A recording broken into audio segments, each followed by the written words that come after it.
আজকের মেনু ডিমের রেজালা। সবাই তো চিকেন রেজালা, মাটন রেজালা অনেকেই খেয়েছেন, তবে ডিমের এই রেজালা কিন্তু খেতে অপূর্ব লাগে। এবার যদি বাড়িতে হঠাৎ করে গেস্ট এসে যায়, তাহলে এই রেসিপিটাই বানিয়ে খাওয়াতে পারেন। সবাই আঙুল চেটে চেটে খাবে, কথা দিচ্ছি। ঝিনুকের রান্নাবাটি চ্যানেলে সকলকে স্বাগত জানাই। আশা করি আপনারা খুব ভালো আছেন, আর আমিও খুব ভালো আছি। তাহলে রেসিপিতে যাওয়া যাক।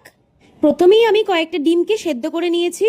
তারপর একটা ছুরি দিয়ে ডিমের গাগুলো ভালো করে চিড়ে দিলাম, এতে ডিমের ভেতরে খুব ভালো করে স্বাদ ঢুকবে।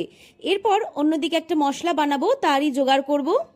আমি 5টা ডিমের জন্য নিয়েছি 2টো পেঁয়াজ, 8-10 টুকরো রসুন আর 1 ইঞ্চি মতো আদা। এই সমস্ত কিছুকে খুব ভালো করে পেস্ট বানাবো। আপনারা আপনাদের প্রয়োজন অনুযায়ী মশলা কম বেশি রাখতে পারেন। আমি এখানে একটা কাঁচা লঙ্কা অ্যাড করলাম, আপনারা চাইলে নাও দিতে পারেন। আমি চেষ্টা করি বাড়িতে থাকা সমস্ত জিনিস দিয়েই কিভাবে আপনারা একটা দারুণ রেসিপি বানাতে পারেন সেটাই আপনাদের সামনে আনার। আমার মশলা বাটা রেডি। এবার অন্য একটা বাটি নিচ্ছি, তাতে নেব ছোট চামচের 5 চামচ পোস্ত গুঁড়ো আর 4 চামচ মতো কাজু গুঁড়ো। সামান্য একটু জল দিয়ে গুলে রাখলাম। আপনাদের যদি মিক্সিতে বেটে নিলে সুবিধা মনে হয় সেটাও করতে পারেন, কোনো অসুবিধা নেই। এবার প্যানে সাদা তেল দিয়ে সেদ্ধ করে রাখা ডিমগুলোকে আমি হালকা করে ভেজে নেব। দেখবেন যেন ডিমগুলো বেশি পুড়ে না যায়, তাহলে কিন্তু এই রেসিপিটা ভালো হবে না। এই রেসিপির জন্য ডিমগুলো খুব হালকা ভাজাই প্রয়োজন হবে। ডিম ভাজার পর সেই তেলে ফোড়ন দেব। এখানে নিয়েছি শুকনো লঙ্কা, দারচিনি, লবঙ্গ, ছোট এলাচ আর বড় এলাচ। সমস্ত কিছুকে খুব ভালো মতো ভাজার পর যখন একটা সুন্দর গন্ধ উঠবে, তখন সেই আদা, পেঁয়াজ, রসুন, কাঁচা লঙ্কার ওই পেস্টটা অ্যাড করে দেব। সব কিছুকে এবার তেলের সঙ্গে খুব ভালো করে মিশিয়ে নেব। 2 মিনিট ভাজার পর দিয়ে দেব গোলমরিচ। এই গোলমরিচটা কিন্তু একদম মিস করবেন না, চেষ্টা করবেন দেওয়ার। এটা একটা আলাদা স্বাদ আনবে রান্নায়। যতক্ষণ মশলাটা কষছে ততক্ষণ আমি 2 চামচ টক দইকে ভালো করে ফেটিয়ে নিচ্ছি। তারপর ফেটানো টক দই মশলায় অ্যাড করলাম।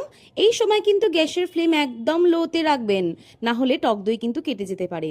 টক দই মেশানো হয়ে গেলে সেই পোস্ত আর কাজুর পেস্টটা দিয়েছিলাম, সেই পেস্টটাও কিন্তু এখানে অ্যাড করে দিতে হবে। এবার সব কিছুকে একসাথে মিডিয়াম ফ্লেমে কষাতে হবে। এরপর দিচ্ছি 1 চামচ মতো চিনি। চিনিটা দেওয়ার পর 2-4 মিনিট পরই দেখবেন যে গ্রেভিটার কালার পুরো চেঞ্জ হয়ে গেছে, সামান্য তেল ছেড়ে দিয়েছে। এরপর এই পর্যায়ে সামান্য একটু জল মিশিয়ে ডিমগুলো দিয়ে দেব। ঢাকা দিয়ে দেব 10 মিনিট মতন।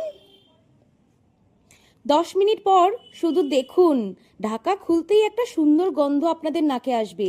তখনই বুঝবেন যে রান্না প্রায় শেষের দিকে। গ্যাসের ফ্লেমটা এবার অফ করে দেবেন। 2 চামচ ঘি ওপর থেকে ছড়িয়ে দেবেন, আর দেবেন 2 চামচ কেওড়ার জল। ব্যাস, আর কিচ্ছু দিতে হবে না। নাড়াচাড়া করে ঢাকা দিয়ে 5 মিনিট স্ট্যান্ডিং টাইম দিলেই রেডি হয়ে যাবে ডিমের রেজালা। আজকের রেসিপিটা আপনাদের কেমন লাগলো আমায় কমেন্ট করে জানাতে ভুলবেন না। আবারও বলি, আমাদের প্রিয় মানুষগুলোর জন্য তাদের পছন্দ মতো রান্না করে দেওয়াটা আমাদের দায়িত্বের মধ্যেই পড়ে। ভিডিওটি ভালো লাগলে একটা লাইক, শেয়ার, সাবস্ক্রাইব করে পাশে থাকতে ভুলবেন না। সবাইকে টাটা।